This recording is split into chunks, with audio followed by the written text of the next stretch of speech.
Morning, everyone. It's Audrey Stitchy Witch 42. It is Tuesday, July 16th. I would have recorded yesterday. I woke up with a sinus headache and pretty much was not feeling good most of the day. I've dealt with sinus issues for years and years and years, and I don't know what exactly causes it, but if my face gets cold when I'm sleeping, I will wake up and this part of my sinuses will just ache. Sometimes I can get up and drink something warm, and within a half an hour to an hour, I'm feeling to the point where I can function. And then there's days like yesterday where all day long, all I could feel was pressure behind my eye and in my sinuses, and it's a miserable feeling. So I didn't record yesterday. You get me today. And I have no makeup on because I'm going to go upstairs and get dirty in just a little bit. I'm going to be painting, but we'll get there. I will explain to you what I'm going to be doing. Last year for Christmas, I asked my family if each of them would help in creating my crafting room, or my crafting bureau as I'm calling it. And I've shown a few pictures, a little bit of progress that's happened in there. The way our house is built, we have this long living room, and the room directly above it was Philip's room, and it's the same length as the living room, but it had two levels in it. It had the lower level that you walked into, and then over on this side, which is the south side of the house, they actually raised the level 6 to 8 inches. And they did that because the house was heated with a wood stove. And there is a ceiling vent, and there was a switch upstairs that when you turn that switch on, it would turn the ceiling vent on and it would pull the air up into the room. It also pulled it into the back of the house to help warm this house because that wood stove was the only source of heat in the house. We've replaced the wood stove with a pellet stove.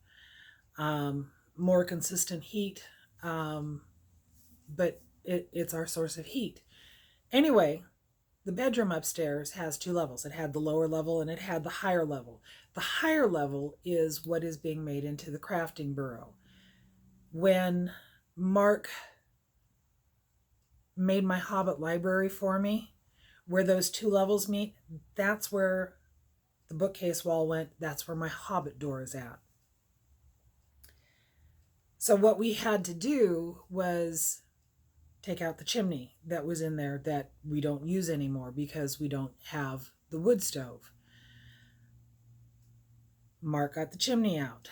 That left a big hole in the ceiling where the chimney went up through the roof. When we redid the roof last spring, not this spring, but last spring, Mark and Philip had already taken the top of the chimney off the house, so they just put new plywood up there, and when we had the house re-roofed, the whole thing was roofed over. So when Mark took the chimney out inside, the hole that was left was just in the drywall. My son-in-law Chris is really good at doing drywall and mudding and taping and stuff like that. So that was what he worked on in the room for me. And he got that finished a couple weeks ago. So I called Philip and I asked him when he was going to come down because he gets to do the painting for me. He came down Sunday and he got the walls painted. The front wall, the side wall, the back wall, and the ceiling. The back of the bookcase is not getting painted. I have other ideas for that. So what my plan was with this room is I want the walls to be similar to what I did in the Hobbit library. And in the Hobbit library, I painted my walls so that they look like parchment, if you will. When I saw the original movie, the Hobbit movie, I really liked the way they made the inside of his burrow look. And that was kind of the effect that I wanted to go for. And it's just layering paint. You put a base coat on, you put a second color on, and then you sponge paint on a third color with a glaze coat in it. And it gives it a mottled effect on the wall. And that's what I want to do in my crafting burrow. So Philip got the base coat on. He also painted 2 painter's canvases for me so that I could play with them and see how I liked the second color on there. I did it yesterday on the painter's canvas and decided that I really didn't like the way that that looked. I even went so far on the painter's canvas as to put the top paint and glaze coat on it, and just really wasn't pleased with how it was looking. So I'm going to skip the second color and go straight to the top color, which is a copper paint, and with the glaze in it. I'm going to sponge that on the walls this afternoon, and I'm going to get a similar finish to what I have in the library. It's just going to be darker tones. That's my plan. But besides updating you on what's happening with the crafting burrow, the reason that I brought that up is because my house is very eclectic in style. My house has a Hobbit library. My house has platform 9 3/4 in my kitchen. In my downstairs bathroom, when we redid that several years ago, I wanted to have a pressed tin ceiling in the bathroom, but even in that small room, buying pressed tin to do that would have cost over $500 for a small room. Paint is so much cheaper, and you can play with it, and if you don't like it, you paint over it and it's done, and it really didn't cost much more than time. I painted the ceiling in my downstairs bathroom to look like pressed tin, and it's gorgeous. And all it did was take several different colors of paint and a stencil and time. So my house is very eclectic in its design, because my house does The Hobbit, and my house does Harry Potter, and my house does Star Trek and Star Wars and Doctor Who and Douglas Adams. Stitchy Witch 42. Well, I'm telling you all this because I received a gift. If you follow me on Instagram, Stitchy Witch 42, you've already seen this. If you follow Candace, Slub Lover Stitches, she showed this on her latest video. She sent me a gift. Mark brought in the mail and hands me this package, and when I opened it up, I pulled out a baggie, and in the baggie was this. And obviously, it's covering a pillow, so I'm supposed to read the note before I see what's underneath it, right? On the bottom of the note, she wrote, "I hope this doesn't clash with your decor."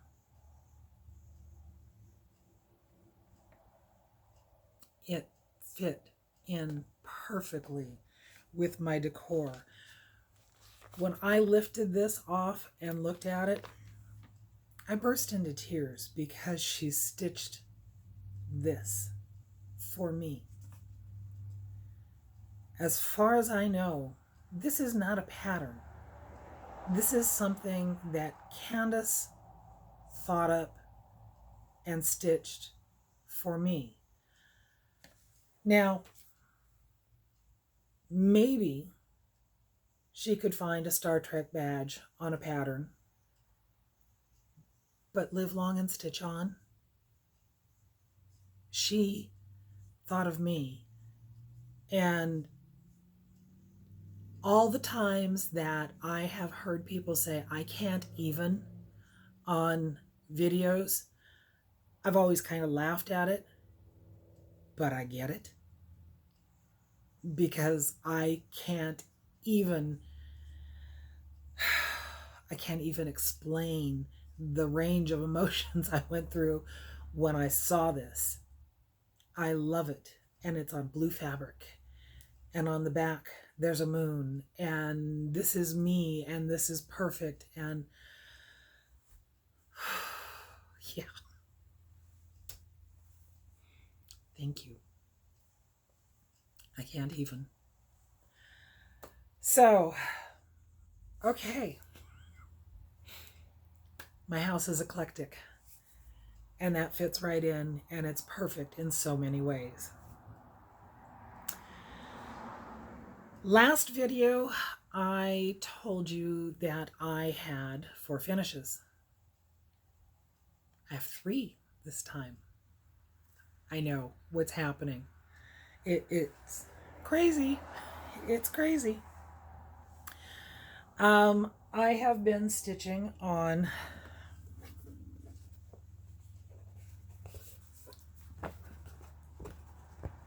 Sister Sun and Brother Moon, and the early part of last week I got all the beads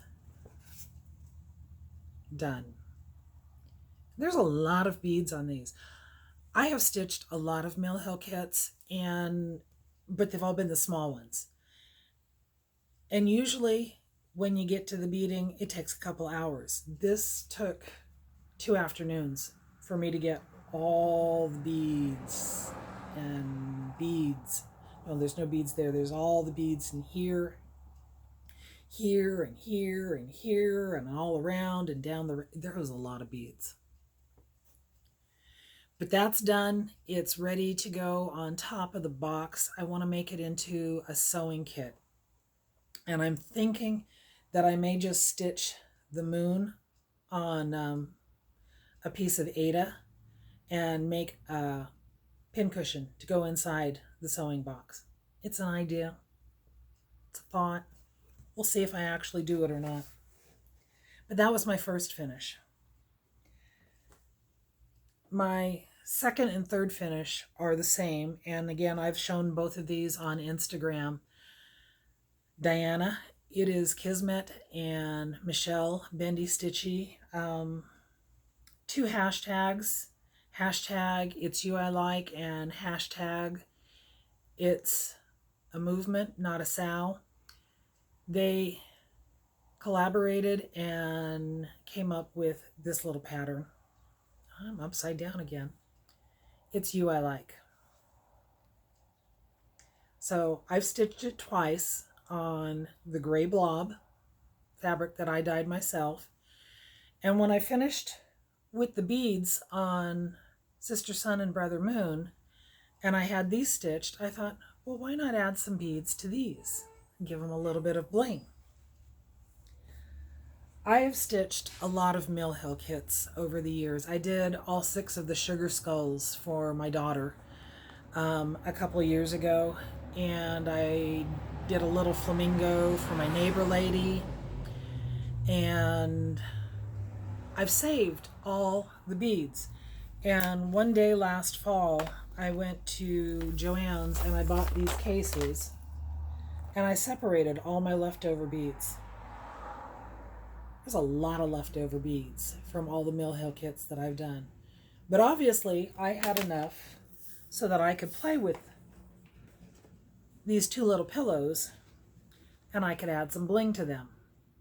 So the first one I picked a blue bead. It's the larger size of the seed beads, and just added them around the edge. And on the second one, I went for a smaller purple bead, just to give them some bling. And I have ideas of who I'm sending both of these to. And then I'm probably going to stitch a couple more, because the sentiment behind this, it's you I like. this world seems to be a really unhappy place right now, and it seems like there's a lot of people who aren't getting along, and anything that we can do to make it a happier place, to bring a little bit of joy into somebody's life, to be more accepting of the differences between all of us, because how boring would it be if we were all exactly the same? But I love this idea. Thank you, Diana. Thank you, Michelle, for creating this and for putting it out there for everybody to stitch on, because it is popping up all over Instagram and it's popping up in videos, and it's simple and it's important. And I'm going to make a few more and I'm going to send them off to other people too. But I'm not saying who these two are going to just yet. So those are my 3 finishes.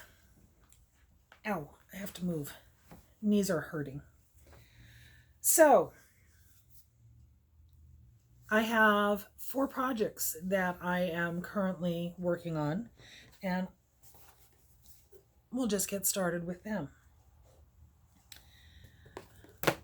Diana is also doing her, did I write it down? Of course not. Her birthday is in December, between Christmas and New Year's, so she's doing her birthday sal in July, and it is hashtag Kissmas in July sal. I had actually decided to stitch this piece before I found out about that sal, but it works perfect with it, so I joined along. It is Barbara Anna piece. It is called Oh Christmas Tree. It's being stitched on 32 count fabric, and I can't remember what it is because it's somewhere else in my chaos around me right now. I got a new needle minder for myself because it's a time turner. Harry Potter. Abby, top knot stitcher. I went shopping and had to have it. But it's perfect for this pattern because we're turning time back from Christmas in December to Christmas in July. This is Oh Christmas Tree, and this is what I have got done on it so far. I am using all the called for colors except one. When I went up to get the floss for this, it's all DMC colors, but there are 2 variegated colors in it. One is supposed to be 4200 and 4210. Janine didn't have 4200, so I got 4205 and 4210. And using those colors in the outfits and in the baubles and in the birds, and the variegated colors, and I'm playing with them because I do. The key is stitched in DMC Diamond. It's a metallic floss. It's a pain in the butt to stitch with. It just is. But this is where I'm at on it. I think this is really cute and it's fun to work on. And for as much as I'm not particularly fond of snowmen, I'm stitching snowmen. Barbara Anna, Oh Christmas Tree. The next one that I am stitching on is my birthday start. This is Quaker Gone Haunted by Michelle Inc. This is a 36 count fabric, and I stitched the tree 1/2 with Gentle Arts Fisherman's Wharf in wool, and I played with it because I didn't want stripes. And then my plan was that I was going to stitch everything else 1/2. But I messed up. When I was stitching this element down here, I had all of this half done 2/2. So I just decided to go ahead and finish the rest of that element and do the coordinating element on this side, 2/2, and then this and this is 1/2. And I think it works. I think having these being looking a little bit heavier anchors this piece.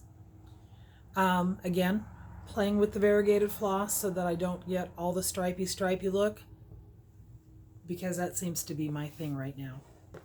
But that's my second project. I am keeping the floss for Quaker Gone Haunted and my next project and one of my floss buddies. This is the floss buddy I bought last year from Michelle at Fall Fling. She brought in a box of these from Bags Plus to sell, and I saw this fabric, and I mean, I just grabbed it out of her box that she said, and I go, it's mine. I didn't even know how much it cost at the time. It's mine. But I keep the floss for Quaker Gone Haunted on this side, and this is where I'm keeping the flosses for my next piece, which is Tiny Modernist Phoenix Biscornu. Now the pattern shows it stitched on white. I'm stitching mine on black Ada. This is 18 count black Ada, and I just love the way the colors pop on this. It is just stunning. Got the first Phoenix done, started working on the second Phoenix, got a bit cocky, and I used the wrong color in the wrong spot,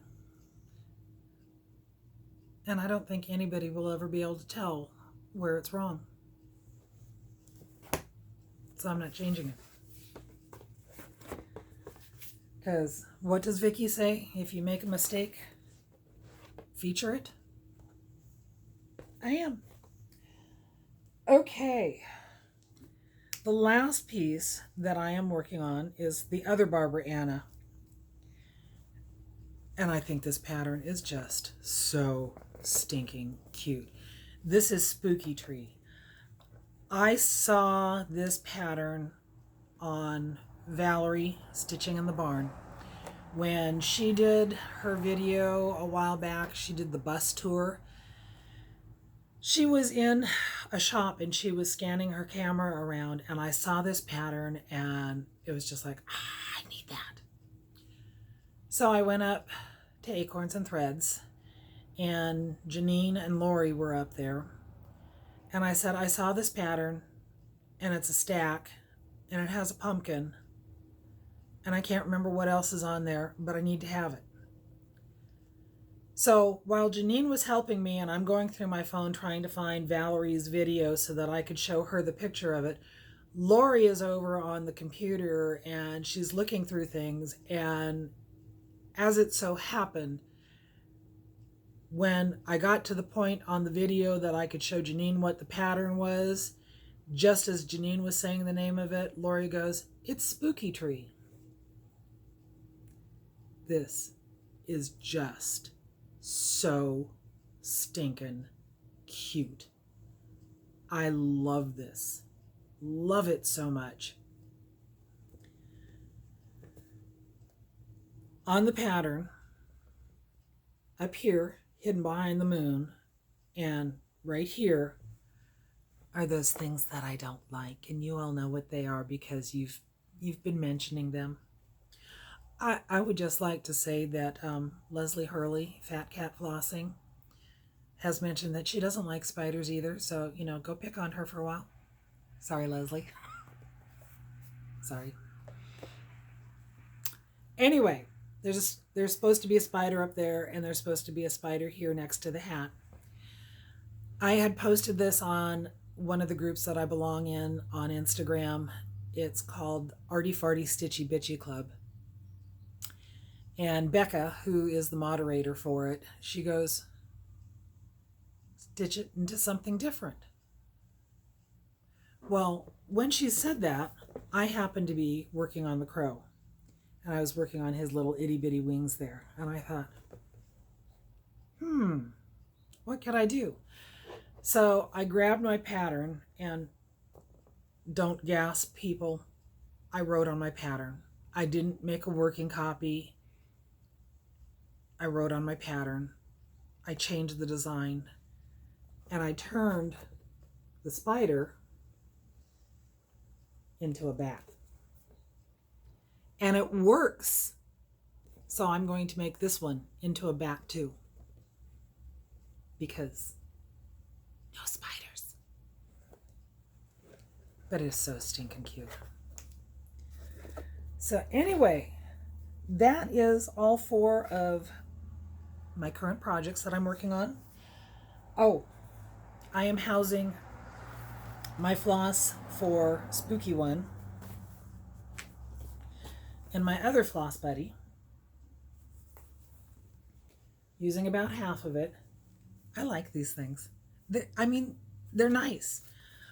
I know you can roll these up. I know that's why, the way she designed them, and that's why she's got the tie on them. But it's so nice because I take it and I open it up, and it gives me basically a place to work. And the other day I was down at Silverton Park and stitching on the table, and I had this out, and I also had this other stitching accoutrement with me that I was using. Not this past month, but the month before, up at Acorns and Threads at the stitching meetup. One of the ladies who's up there, her name is Marion. She's a very nice lady. I don't think I've ever said anybody up there is not nice, but Marion is a very nice lady.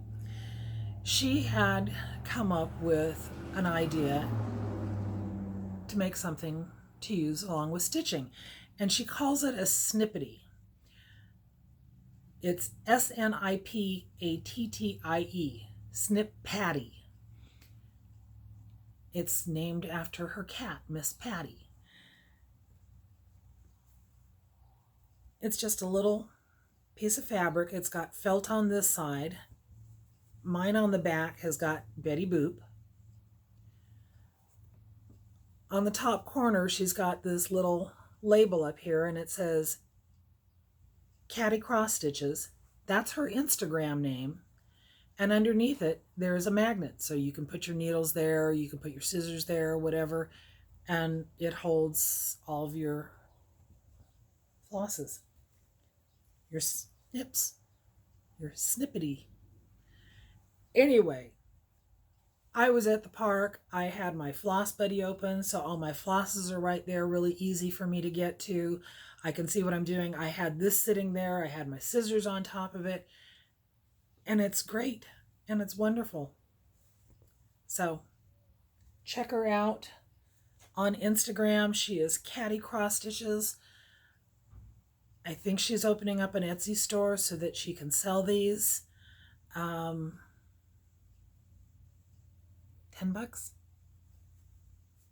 Check her out. Okay, I think